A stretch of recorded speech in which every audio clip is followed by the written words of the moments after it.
As Mount Zion celebrates its 100th anniversary as a church, we've come here today to speak with O.C. Bliss about her recollections of things that have happened in the past at Mount Zion.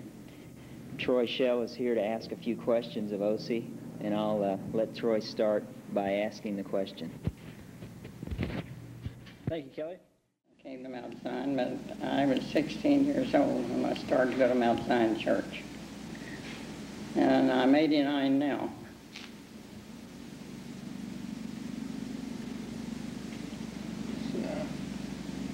My figuring says 73. 73 years since you came to Mount Zion? I don't know, I can't figure. Okay. As I was in at Mount Zion was the same one that the boy who became my husband was in. Is that right? That's where I got acquainted with Is that right? him at, was in Mount Zion. And We were in the same class. After I was married, we was married in 1917. And after we were married, my husband's people moved to northwestern Kansas. And we lived out there 4 years. And this church was turned around in the time that we lived out there. What did you say, O.C.? That today is my husband's birthday. He would have been 91 years old. Yeah.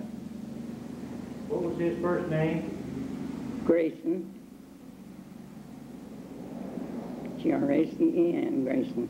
When I first went to Mount Zion, Preacher Odom was the first pastor that I can remember being pastor in Mount Zion. Now, I know they'd had pastors before because the church had been there before. You see, the church had been brought there before I came to the neighborhood. And I don't know how many or who the preacher was before him. But now we were without a pastor at Mount Zion for a good many years. And I can't tell you how long that was. But it was a good while. And I can't remember for sure who the next pastor was after Preacher Odom. They came and went because the people in Mount Zion neighborhood were not able to afford to pay a pastor, as we do nowadays, and have been able to lately. And when Preacher Odom was our pastor there, he didn't get a salary. He was paid by the members of the church taking him food to eat. is that right? Anything we had. Garden stuff, chicken, when we butchered. Is that right? We shared the meat with him and things that we had. It was eatable. We shared with him, and he lived in a little house just when you turn off of the road that goes up that big hill. Off and on that we didn't have a pastor, but we continued to have Sunday school. Who would preach then? We wouldn't have any preaching. Or just Sunday school and go home? We just have Sunday school. But I can't remember a lot of the earlier pastor. I know there was one by the name of Odom, by mentioned Brother Odom. Right now I can't say his name. It's just, I've just forgotten it. But the ones that I can remember back earlier was Robinson was our pastor. And Brother Hahn was a pastor. Clark was another one. And Phelps was a pastor. Let's see who else.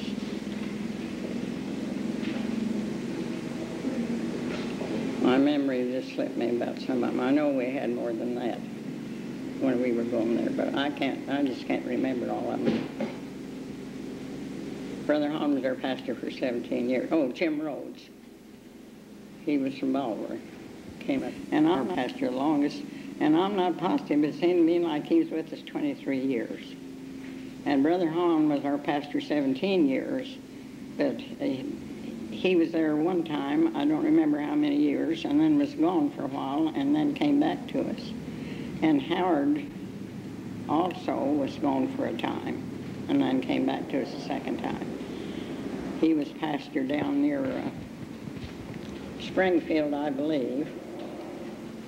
a little church down there, and I don't think he was down there more than 3 years till he went to Sweet Springs. And he was pastor there for a while, and then he came from there to our church. And I believe 23 years, I'm not apostle out there, at the time that Brother Hahn was our pastor, and I wished I could remember the years better. But when he was pastor, he'd come out as far as 13 came, and then he'd walk to the church from there. He's done that a many times. In the Went mud. down there to preach.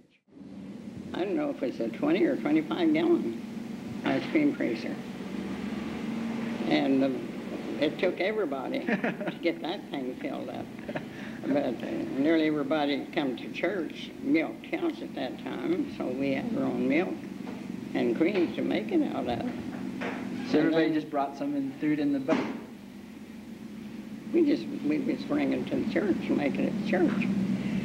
But I don't know if, who come on this idea.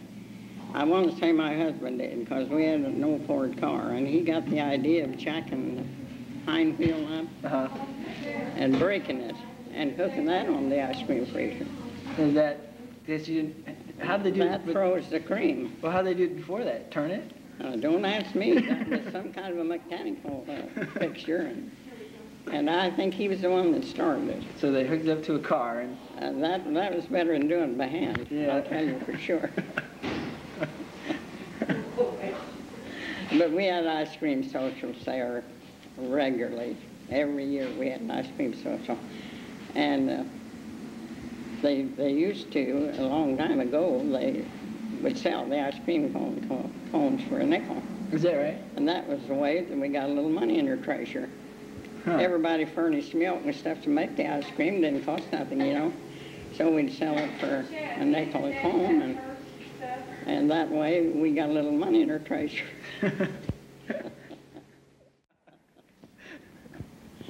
I taught from the little folks up to the young people, the years that I spent my time there. But I don't know if I could, there a lot of things happened, but not anything that I'd like to reveal.